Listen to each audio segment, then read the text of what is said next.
Hello everybody, it's Sandra from the Funky Pickle Thrifter. Thanks for coming to my What Sold on eBay This Week video. I've been a part-time eBay reseller since 1998. I'll sell anything I can make a profit on, and I love the thrill of the hunt. Hopefully this will give you some ideas on some things to be on the lookout for. So please hit the subscribe button, hit the like button, and leave me a comment below. Thanks for coming everybody. Let's check out what I sold this week.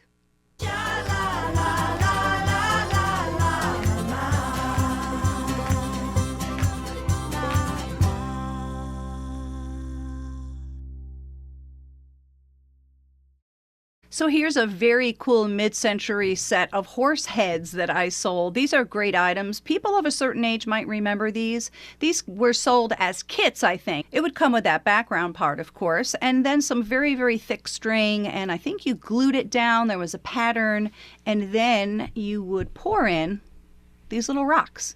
They were different colors. It was very, very fun to do. So anyhow, I had these kicking around for a really, really long time, and I finally got a bid. I can't believe it. So I bought these for $1, I think, and I sold them for $9.99. I always wonder if the people who buy things like this, maybe they had this exact set when they were a kid and they remember making them. So it brings back great memories for somebody. Someone's going to be very happy with these, that's for sure. So I always buy Disney pins. Sometimes they can sell for a lot of money. Of course, I never remember which ones do and which ones don't. So if I see them and they're 10 cents or 25 cents or $1, I usually buy them. I got this one for 25 cents. It was new on the card. The card had a little bit of a crease on it, and I sold it for $11.99. What I will generally do is I buy these pins. I sell them one by one if they're worthy, and then at the very end, I just lot them all up and I get rid of them, and then I start collecting them again. I love selling needlework kits. Candle wicking kits don't usually sell as well for me as some of the cross-stitch kits, but I still get them if they're $1. This one was $1, and this is a new kind of flower for me. I've never heard of a nasturtium. I don't know if I'm saying that correctly. Anyway, I guess I'm not really going to be able to get you a good picture of it. But the reason I bought it, you see it has those little birds right there? So what the needle point people really like are birds and flowers. So that's why I got this. Back in the day, needlework kits used to sell like no problem. It was so easy to sell them. Now they have to really, really be special in order to get any kind of money for them. I thought this pillowcase was very special because it has birds and flowers, and it was beautiful. Not just any flowers. The nasturtiums. Anyway, I paid $1, sold it for $14.99. So these types of things aren't really my strong suit. I don't know much about these types of things. I think one of the viewers told me in a haul video that this technique is called Moriage. So I thought that it looked really very old and very interesting, and I bought it. And what I really liked about it, see those little like frogs on each side? Isn't that interesting? I think it's supposed to have a stopper. I don't know how old it is. Maybe it looks like it's from the 50s or 40s or something like that. I don't really know. So I bought this with a bunch of other stuff at a sale. It was a guy who cleaned out houses, and I don't know, I would be surprised if I paid more than 25 cents or 50 cents for this, and I sold it for $14.99. So this item I got for free. I was in a thrift store and I was leaving, and they had like a whole big box, like a very, very big box of old games. And I said, what's going on with those board games outside? And they told me that when they get board games, because they can never guarantee if they're complete, they always give them away for free. So they said I could take as many as I wanted. So I chose about 7 or 8 games. This is the first one I put up. I thought for sure I was going to be able to get triple digits for this. These are super cool. See the pieces? They were in beautiful condition. The board also was in beautiful condition. The box, though, was pretty much wrecked. So I think that's probably why I was only able to get $40 for it. Not that I'm complaining. That is not a bad price at all. Very, very interesting and cool item. So paid nothing and made $40. I picked up this very, very sweet little nativity set. It was by a company called Cosmos. I'll show it to you. Beautiful glazed porcelain, also known as china, right? And it was in the box. They were very, very little. And anyway, I paid $1, and I think these weren't moving for a long time, and I had a lot of watchers, so I just said, somebody just take it for $9.99, and they did. So I sold this for $9.99. So of course, when I bought this, I didn't buy it because I was hoping and praying I would get $9.99. I thought maybe I was going to be able to get a lot more money for it because they were just very, very beautiful. They were little, but they were really well done, I thought. So anyhow, Yeah, if I can get 10 times my money, that's completely fine. No worries. It was very small, easy to ship. So my Janet Jackson t-shirt. Well, I love buying concert t-shirts. They're very hard to find. I feel like the dealers are so onto it and they just go into these thrift stores and tear the place down looking for a concert t-shirt. So I was very shocked when I found 2 Janet Jackson t-shirts. The first one I sold for $99.99 in minutes of me putting it up. This second one, though, I guess was a little bit less desirable. It was from 2001. And I just Google searched it to try to figure out what the year was. That's how I came up with 2001. I ended up selling it for $49.99, which was really a very good profit. If I can pay $1, I made $100 on one and I made $50 on the other. And I was very, very happy with that. I bought them both for $1 each. Here's another craft item I picked up. This was a Halloween one, which I thought was interesting. And it was a red work item. So red work is an old Victorian craft. I think it's like single line drawings or something, and then you have to embroider on them. It's something like that. It's supposedly very simple, but it's an old-timey thing. Red work stuff sells really well, especially because this had the tie-in with the Halloween. And anyway, I paid $2 for this, and I sold it for $29.99. So I'm a big fan of Phil Spector's music. I always have been. And I was at Costco with my husband, gosh, probably about 8 years ago. And they had these on closeout. They had like a huge, huge stack of them. And I said to my husband, we should buy all, whatever they had, 60 of them. And we didn't, but I did buy 12 of them.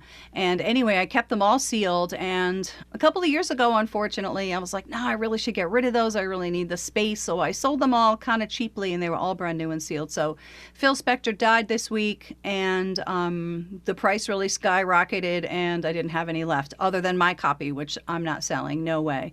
So anyhow, I did have this one that I got at a yard sale, so I was able to sell this one for $39.99, which was really good. It was really in mint condition. It had extras inside, too. It had like a little back to mono button. That was Phil Spector's big thing. You know, he felt like you have a stereo system and then you spend all these hours in the studio trying to get everything just right and the separation just right so that somebody can come home and audiophile can play it on their awesome stereo system. And then you walk into somebody's house and they have one speaker behind the couch and the other one is by the television set and it has a sweater over it. And so that really irritated him. So he really was a big, big fan of mono mixes, if anybody out there's a music geek like me. Anyway, I also met Phil Spector once, but that's a whole other story. So I think I paid probably $2 for this, and I sold it for $39.99. Very nice profit. So I sold my Victorian scrapbook. I actually have a video on it if anybody's interested. So the reason that I really needed to make a video of this is because I couldn't show every page, and I really, really wanted to show every page. There were some beautiful items from the New London and the Norwich, Connecticut area, and they were old businesses. They were old. I think there were some calling cards in here. Let me see if I can get any kind of a close-up. Look at that. George Hughes, coal dealer. I was just fascinated by this whole book. I thought it was just incredibly beautiful. There was almost, there weren't a lot of die cuts in it. It was almost all trade cards. So trade cards and collecting trade cards was a big hobby in Victorian times. You should check out the video. It's just, there was such beautiful, beautiful stuff in here. So I was at an auction and they had 4 Victorian albums like this. And I think I paid $95 for all 4 of them. And I just put this one up so far and I sold it for $199.99. Such a beautiful item. I really enjoyed looking through this many times. I love this item so much. So I'm glad it's going to get a good home. I really hope the person who bought it had family in those areas and that some of these trade cards might be in this person's family. I don't know. So I just picked these up the other day and I thought these would make a very cute Valentine's Day gift for somebody. So they were new with tags. Superman stuff, of course, is very, very collectible. I paid $1 for it and I came home. I just did a buy it now for $24.99 and it sold right away.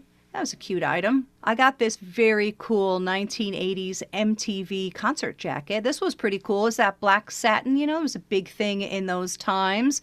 MTV was started in the summer of 1981. And I really loved this jacket. So I always take my measurements flat and then I take a picture of it so people are really clear on what it is. I usually do 2 measurements, pit to pit, as they say. And then I personally do the back of the collar to the bottom of the front. And you can measure it any way you want. You just need to disclose in the description how you're doing it. So I just disclose it's measured flat, have a look, blah, blah, blah. Anyhow, I had a bunch of watchers on this, and I took an offer of $57.99. So nice, tidy little profit there on a very cool item. So this one's a little bit of deja vu because I sold this a few weeks ago too, but the person never paid. So I think I raised the price by $5 because I think last time I sold it for $24.99, which I didn't think was enough money for this beautiful item. So I relisted it, and I did buy it now for $29.99. There's the Danbury Mint signature, the D, the line, and the M. Isn't that beautiful? Those are real diamonds in there, actually. I mean, they're chips. They're really tiny. There's a stock photo I used. I don't use it as the first one because, well, yeah. Anyway, I did include it. This was actually a gorgeous, gorgeous ring. So I paid $1 for it, and I sold it for $29.99. So I will sell a coffee mug here and there, I guess. I don't really like shipping them, but I found these New York City Marathon mugs. I actually have another one too that didn't sell yet that I think is from '85. But when I see a mug like this, and it's very, very specific, I think, you know, somebody probably ran in this marathon in 1986, and somebody's really going to want this mug a lot. So anyhow, I just put it up for $10.99, and I sold it. I think I paid 50 cents or $1 for it. So not bad. Even though it's not ideal to sell $10 or $11 items, these little amounts do add up. So this is the last item I have this week. I do collect Time Life CDs because I just try to complete the sets or almost complete the sets, and then I sell them for a bunch of money. And I also keep my eyes out for these Billboard CDs. These are on Rhino. So Rhino and Time Life are just two great name brands to look out for. Anyway, I just lotted them all up and I sold them for $14.99. So those are my sales for the week. I hope you enjoyed watching this video. Thank you so much for coming, everybody. Have a great day. Please hit the subscribe button. I really am in need of more subscribers and really help out the channel so very much. Thanks, everybody. We'll see you soon, all right?